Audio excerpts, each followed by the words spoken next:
Aujourd'hui, nous allons parler de santé mentale. Je vous ai demandé de me poser des questions sur Instagram et je vais les utiliser comme un fil directeur pour cette vidéo parce que c'est vrai que c'est difficile de à la fois partager mon expérience et essayer d'avoir un petit peu ce recul nécessaire à aussi vous aider vous qui regardez cette vidéo et à aussi avoir le courage de me mettre face à la caméra et à me livrer. Et c'est vrai que c'est un truc que j'ai jamais partagé sur les réseaux. J'ai parlé de troubles de comportement alimentaire dans ma vidéo sur mon rapport au corps, où je me livrais aussi d'ailleurs beaucoup sur mon anorexie. Et c'est vrai que ça avait été une des vidéos les plus dures pour moi, je pense, à tourner parce que ça me demandait de me livrer beaucoup à vous. Et c'est vrai que vu que sur internet les gens sont pas forcément très bienveillants, c'est un risque quand même de s'exposer autant et de se mettre autant à nu de façon vulnérable. Donc on m'a diagnostiqué un syndrome de stress post-traumatique, donc PTSD pour ceux qui connaissent le terme anglais, l'année dernière, donc à l'âge de mes 17 ans. Et depuis des années, je mène un combat personnel contre mon anxiété, mes pensées noires et suicidaires que je n'ai jamais partagé sur les réseaux auparavant. Donc pour ce qui est de ma prise en charge psychologique, il faut savoir que après avoir souffert de 2 décès très traumatisants pour moi, il y a maintenant presque 3 ans, en fait j'ai continué la tête haute pendant au moins 1 an.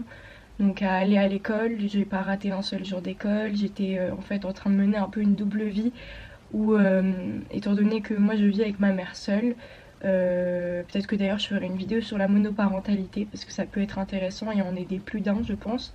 Mais voilà, je menais un peu cette double vie où j'avais cette charge mentale, psychologique, où en fait ma mère était complètement dépressive suite au suicide de mon beau-père. Et du coup, c'est-à-dire que moi, le matin, j'allais à l'école, le soir, je rentrais, je voyais ma mère qui n'avait pas bougé de son lit, et c'était à moi un petit peu de m'occuper d'elle. Donc il y a eu un peu cette inversion des rôles qui a été dure pour moi, mais en fait qui me faisait me dire intérieurement que je dois être forte, que justement je dois pas m'accorder cette vulnérabilité, et que voilà, il y a plus important, qu'il y a des choses qui doivent être prises en charge. Plus importante que moi. Et c'est vrai que ça a marché. Pendant 1 an, personne dans mon entourage était au courant des décès que j'avais subis. Le deuxième étant celui de ma grand-mère qui s'était noyée pendant l'été. Et en fait, ces 2 décès-là, qui sont des formes très traumatisantes de décès, ont eu lieu à 2-3 mois d'intervalle. Donc toute mon année de première après a été en fait marquée par ça. Et c'était vraiment une année très très noire et très difficile pour moi. Mais le truc c'est que vu que j'étais tellement dans le déni moi-même de ce qui m'arrivait et que voilà, je continuais la tête haute, l'air de rien. Mais c'est vrai que c'est aussi à ce moment-là qui est arrivé dans ma vie, donc mon ex toxique. J'ai fait d'ailleurs une vidéo entière sur son sujet.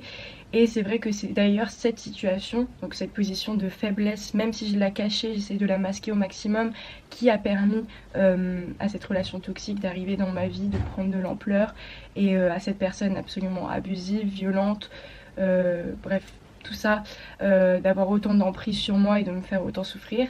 Et d'ailleurs, on demande souvent aux gens qui ont été victimes de relations toxiques ou abusives, d'un partenaire violent, comment est-ce que t'en es arrivé là, quoi? Comment est-ce que tu peux ne pas dire non et ne pas juste retirer de la situation à partir du moment où ça devient alarmant? Mais en fait, il y a tout un mécanisme beaucoup plus profond et complexe que ces gens-là ne comprennent pas. C'est que justement, ces gens-là sont à même d'exploiter nos faiblesses quand on est au plus bas. Donc moi, j'étais vraiment au plus bas de ma vie.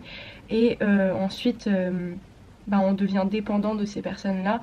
Et paradoxalement, c'est celles qui nous font le plus de bien et le plus de mal. Parce que moi, j'avais besoin d'un échappatoire par rapport à ces décès, ces pensées noires, ce quotidien extrêmement lourd auquel j'arrivais pas à échapper.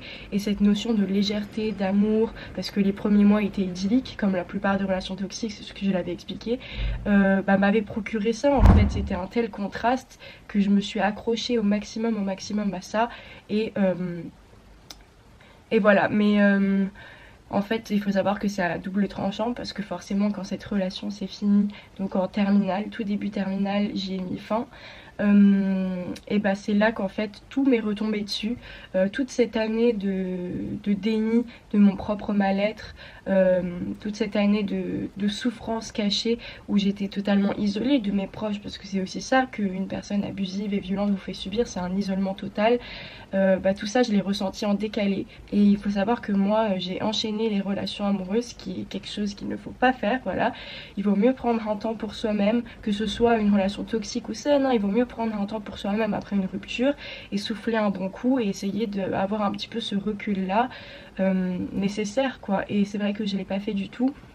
Je suis allée directement vers un autre garçon qui était quelqu'un de bien, voilà, il n'avait rien à voir avec mon ex toxique, mais ça m'a fait encore plus de mal parce que j'étais dans une incapacité de donner de l'amour, je me sentais incapable d'aimer et je me sentais moi-même en fait cruelle, parce que ce qu'on dit pas souvent, c'est que les personnes qui ont souffert d'une relation toxique, en fait c'est marquant à vie et c'est quelque chose qui est plus fort que nous, on va reproduire des schémas de toxicité qu'on a vécu malgré nous à des personnes qui nous font beaucoup de bien parfois même. Et je fais cette parenthèse là justement parce qu'on m'a demandé si ma relation toxique avait changé ma vision de l'amour, et oui, elle l'a vraiment profondément impacté, dans le sens où pendant toute l'année qui a suivi ma rupture avec cette personne là, je pensais que j'irais mieux, voilà, je me disais bah, si tu te prends en charge, etc., ça va aller, mais en fait c'était plus fort que moi.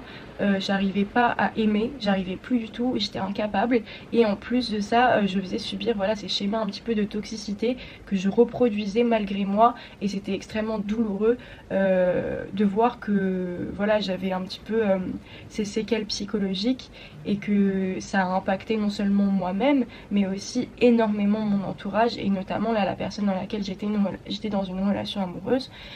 Et voilà, donc c'était très dur, mais parenthèse close, je reviendrai peut-être sur ça après. Du coup, on m'avait aussi demandé si je souffrais de crise de panique, crise d'angoisse, et il faut savoir qu'il y a eu 2 événements marquants qui m'ont un petit peu fait avoir le déclic par rapport à ma prise en charge psychologique, où je me suis dit bon bah là il faut se bouger quoi. Et il y en a un donc qui était quand j'étais encore au cœur de ma relation toxique, en plein milieu dedans, où voilà, j'étais dans un truc où j'avais qu'une seule envie, c'était de mourir en fait, et j'étais isolée de tous mes proches, et j'avais vraiment personne à qui parler, à qui me confier. Je savais même pas si je voulais de l'aide et comment l'avoir, si je vraiment la désirais. Mais du coup je me souviens que voilà, il y a un moment donné où j'avais beaucoup d'anxiolytiques, beaucoup de médicaments, et que je voulais les prendre parce que je voulais juste me laisser mourir. Je trouvais ça plus simple en fait que affronter tout ce qu'il y avait à affronter. Et j'ai appelé du coup le numéro SOS Suicide, et je me souviens que la dame que j'ai eue au téléphone, c'est hyper dur pour moi de parler de ça parce que j'en ai jamais parlé avant, mais la dame que j'ai eue au téléphone, elle m'a vraiment sauvé la vie quoi. Elle m'a demandé du coup ce qui se passait, je lui ai expliqué pour ma relation toxique et pour tout le reste, et puis en fait elle m'a juste dit que c'était pas possible, je pouvais pas me laisser tomber comme ça, et que je pouvais pas. Et d'ailleurs je mettrai tout ce qu'il y a comme numéro, comme service que vous pouvez joindre, que vous pouvez contacter si vous êtes dans une situation où vous avez ces pensées noires qui vous submergent et que vous avez l'impression qu'il n'y a pas d'autre issue possible. Et bah il n'y a pas de honte en fait, si vous avez personne à aller voir, que vous êtes en détresse, et bah appelez le numéro, parce que moi c'est vraiment quelque chose qui m'a sauvé la vie littéralement. À ce moment-là, je m'étais même pas fait diagnostiquer, donc je savais pas trop ce qui m'arrivait, j'arrivais pas à mettre des mots sur mon mal-être, et c'était très troublant parce que c'était handicapant. Chaque jour, j'avais des crises de panique, des crises d'angoisse, des cauchemars, je dormais plus. Il y a eu un moment où j'étais donc en classe et j'ai eu une crise de panique devant tout le monde, et après je suis allée voir l'infirmière de mon lycée, donc c'était en terminale, et elle a été aussi une figure très bienveillante qui m'a aussi dans un sens sauvée, ou du moins qui m'a énormément aidée et a contribué à mon rétablissement, parce qu'elle m'a conseillé du coup d'aller à l'hôpital, à l'unité de médecine pour adolescents. Pour ceux qui connaissent de Paris, c'est l'hôpital Trousseau, mais il faut savoir qu'il y en a quasiment dans tous les hôpitaux. Voilà, ça peut être par rapport à la dictologie. Moi je voyais quelqu'un pour la dictologie, je voyais quelqu'un aussi juste pour discuter un petit peu de mes soucis, et puis c'était une équipe qui était tellement bienveillante, qui était tellement présente, que encore aujourd'hui je saurais même pas comment leur exprimer ma gratitude quoi, parce que c'est gratuit, ils te prennent en charge comme ça, t'as un suivi qui est quand même très lourd, mais qui est sur le long terme extrêmement bénéfique. Et voilà, pendant toute mon année terminale, donc l'année dernière, je jonglais entre ces rendez-vous là et 2 psys différents parce que c'est eux qui ont été à même de me diagnostiquer et qui m'ont dit bah, en fait tu souffres d'un syndrome de stress post-traumatique. C'est des choses qui arrivent souvent quand on a vécu des décès ou une relation amoureuse très traumatisante, etc. Et ensuite c'est eux qui m'ont redirigée vers des psys spécialisés. Donc le MDR, c'est ce que j'ai fait pendant très longtemps. Vous suivez un point par exemple, donc ça peut être visuel et de droite à gauche, et en fait la psy vous pose des questions et c'est un petit peu pour réapprivoiser ses propres souvenirs. Donc il y a tout qui remonte à la surface pendant les séances et c'est très dur et très douloureux, mais ça vous permet ensuite de pas les enfouir, parce que ça c'est impossible, c'est un mythe, on ne peut pas enfouir et faire disparaître ce qu'on a vécu, mais de mieux les gérer et de vraiment avoir ces outils là qui sont très importants. Et du coup après j'avais une autre psychologue qui n'était pas spécialisée en MDR, juste où je me confiais à elle, mais ça, je suis tombée sur des gens vraiment très bien, et je pense que beaucoup de gens aussi savent pas par où commencer quand ils veulent se prendre en charge psychologiquement. Ils savent pas quel psychologue ou psychiatre aller voir, comment faire toute cette démarche là. Et c'est vrai que moi, le fait de passer par cette unité de médecine pour adolescents de l'hôpital, qui m'a ensuite diagnostiquée et a été à même de me rediriger vers des professionnels de santé très compétents et bienveillants, c'est ça en fait, c'est tout ce truc là qui m'a aidée et qui a été libérateur pour moi. Il y a beaucoup de solutions pour être pris en charge et pour avoir de l'aide quant à sa prise en charge, parce que c'est quelque chose de douloureux, de compliqué, mais aussi qui demande voilà, des avis de professionnels. On m'a aussi demandé comment s'est passée ta transition à l'étranger, comment est-ce que ça t'a impacté. Et il faut savoir que pour moi ça a été vraiment à double tranchant, parce que le problème avec la santé mentale, c'est pas du tout quelque chose de linéaire, c'est vraiment les montagnes russes, et on peut pas vraiment quand on a des épisodes dépressifs, de gros soucis d'anxiété, on peut jamais vraiment appréhender ce qui va arriver, parce qu'il y aura forcément des rechutes, il y aura forcément des moments vraiment très difficiles à surmonter.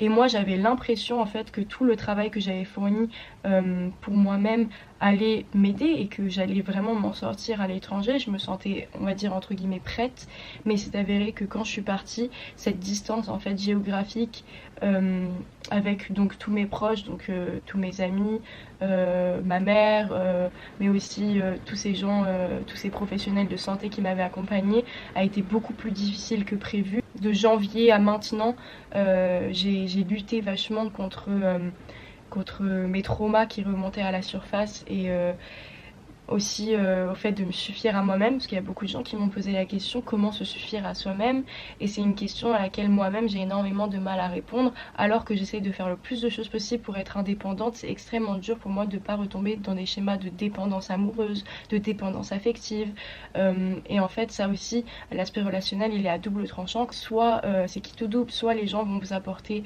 quelque chose de bienveillant, de positif, soit ça va vous apporter beaucoup de négativité, faire remonter à la surface des traumas, et c'est très dur à gérer, surtout quand on s'y attend pas.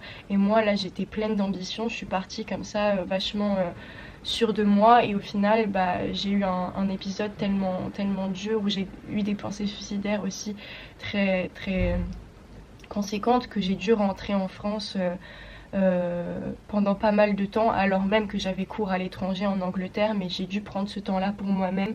J'ai recommencé mon suivi psy, et j'ai aussi eu une solution médicamenteuse. Donc faut savoir qu'il y a beaucoup de gens qui sont contre les médicaments. Ça, je peux comprendre que l'industrie pharmaceutique, c'est une solution qui a aussi ses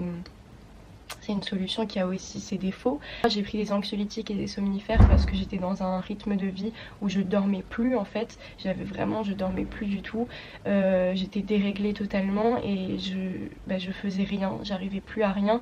Et pour ceux qui comprennent ce sentiment en fait de difficulté qui est de juste simplement sortir du lit, ou la plus petite chose basique, banale, que de prendre sa douche, voilà, sortir de son lit, s'habiller, devient quelque chose d'extrêmement difficile, d'insurmontable. Et je suis désolée, parce que il y a toujours des hauts et des bas, et quand on est dans ces moments de bas là, c'est très difficile de voir autre chose, de voir une issue. Il n'y a aucune honte à avoir que de s'avouer à soi-même qu'on a besoin de médicaments pour vivre, qu'on a besoin d'avoir un traitement pour vivre et pour faire face à son quotidien. On stigmatise beaucoup les médicaments dans le cadre de la santé mentale, parce que c'est vrai qu'on essaye de prôner quelque chose de sain. Donc moi j'avais fait beaucoup de méditation aussi, ça avait marché pendant un moment, mais parfois il faut aussi faire face face à la réalité et avoir des solutions qui sont en phase avec nos problèmes actuels. Et, pour ceux qui ont des troubles de comportement alimentaire, je sais pas si vous êtes comme moi, mais moi souvent quand il y a un truc qui va pas, donc dans un domaine quelconque de ma vie, ça va aussi pas du tout aller du côté de mon rapport au corps. Et c'est vrai que très souvent l'un enclenche l'autre, donc mes tendances à être très anxieuse, mes tendances limite dépressives vont très souvent enclencher aussi des schémas très malsains envers mon alimentation, mon rapport au corps, etc. Et c'est par mon rapport au corps justement, j'ai remarqué que mon corps se manifestait beaucoup dans les moments où je suis au plus bas. Et peut-être qu'il y a des gens aussi à qui ça peut faire écho. Moi j'ai eu des gros problèmes en fait d'eczéma, des grosses plaques de boutons rouges à un moment, là du coup récemment, il y a quelques mois, quand ça allait pas du tout. Et ce truc où en fait j'arrivais plus à me regarder dans le miroir, je me sentais même pas moi-même dans ma propre peau. Pareil, en fait il faut être patient avec soi-même, il faut se donner les outils nécessaires et s'accorder les solutions nécessaires pour s'aider. Et je sais que c'est plus facile à dire qu'à faire, mais je serais pas en train de faire cette vidéo là actuellement si je pensais pas que c'était possible et que c'était quelque chose que chacun peut appliquer dans son quotidien et dans sa vie. J'ai du coup deux sentiments qui sont pour moi des sentiments qui relèvent de mes traumas et que j'ai beaucoup de mal à affronter dans mon quotidien. C'est le sentiment d'humiliation et le sentiment de culpabilisation. Et en fait c'est parce que j'ai beaucoup culpabilisé du coup par rapport au décès de mon beau-père, au suicide de mon beau-père et à la noyade de ma grand-mère. Et pour tous ceux qui ont eu des cas de suicide dans leur famille, j'ai envie de dire, ce n'est pas de notre faute, il ne faut pas se culpabiliser.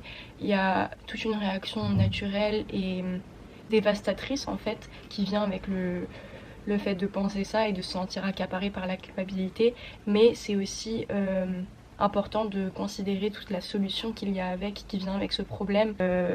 J'ai compris seulement quand on m'a diagnostiqué avec mon syndrome de stress post-traumatique que tout ça c'était des symptômes, et ça m'a déjà fait un bien fou je pense de pouvoir mettre des mots sur mon mal-être, mettre des mots sur mes troubles mentaux, parce que ça m'a sorti d'une impasse où je ne savais pas par où commencer, par qui me faire prendre en charge. Et voilà, du coup si j'ai bien un conseil à vous donner, c'est vraiment de suivre cette démarche là où vous pouvez vous accorder de l'aide, mais aussi par le biais de gens qui vont vous aider à comprendre ce qui se passe en fait. Donc ça peut passer par de l'aide psychologique. On n'a pas à hiérarchiser non plus nos problèmes, on n'a pas à hiérarchiser les troubles mentaux, parce que ça pousse que à de la négativité en fait. Il faut juste être solidaire chacun entre nous, et tous ceux qui voilà ont des traumas, tous ceux qui souffrent de troubles mentaux quelle que soit leur nature, savent que c'est extrêmement blessant que de se retrouver dans des situations où la personne qui est en face de nous va dire quelque chose qui va réveiller nos traumas, et qu'en fait on a un peu ce mécanisme où on va se sentir décrédibilisé parce que les gens pensent qu'en fait c'est rien, mais quelque chose qui paraît comme rien pour quelqu'un on va dire de normal, une personne lambda qui ne souffre pas de troubles mentaux, peut représenter en fait une souffrance terrible pour quelqu'un qui souffre justement. En étant une personne détruite, on ne peut pas apporter de la force, de l'amour et quelque chose de sain, que ce soit dans une amitié ou dans une relation amoureuse. Donc autant se prendre en charge et vraiment faire ce travail là sur soi-même pour ensuite avoir des relations plus saines avec les autres. Ça c'est aussi tout l'aspect relationnel qui est vachement important. Et ne pas se culpabiliser et ne pas être trop dur envers soi-même si on se sent très seul. J'ai vu d'ailleurs des gens qui me posaient dans mes questions là sur Instagram, qui me posaient des questions du genre oh mais toi t'as l'air super bien dans ta vie, comment tu fais? Preuve qu'on peut vous faire croire n'importe quoi sur les réseaux, que preuve aussi que les réseaux nous poussent parfois à nous comparer aux autres, et que tout ça c'est des tendances très destructrices et dangereuses auxquelles il faut se détacher. Et moi encore à l'heure actuelle j'essaye d'apprivoiser de la façon la plus saine et la plus positive possible les réseaux que j'ai, donc Instagram, YouTube. Sans ces plateformes là je pourrais pas faire cette vidéo là aujourd'hui, et bien qu'elle ait été très dure parce que j'ai dû beaucoup me livrer, j'espère que ça aura fait écho pour certains d'entre vous, pour vos combats aussi personnels que vous menez, que vous ayez des troubles mentaux ou pas. Enfin bref, n'hésitez pas en commentaire à me dire un petit peu votre parcours à vous, si vous vous sentez assez à l'aise, ou à partager je sais pas des astuces toutes bêtes, qu'on brise un petit peu le tabou sur la santé mentale. Et tout ce que j'ai envie de dire c'est amour toujours, et comme je l'ai toujours dit, aimez les autres et aimez-vous, et surtout aidez les autres et aidez-vous.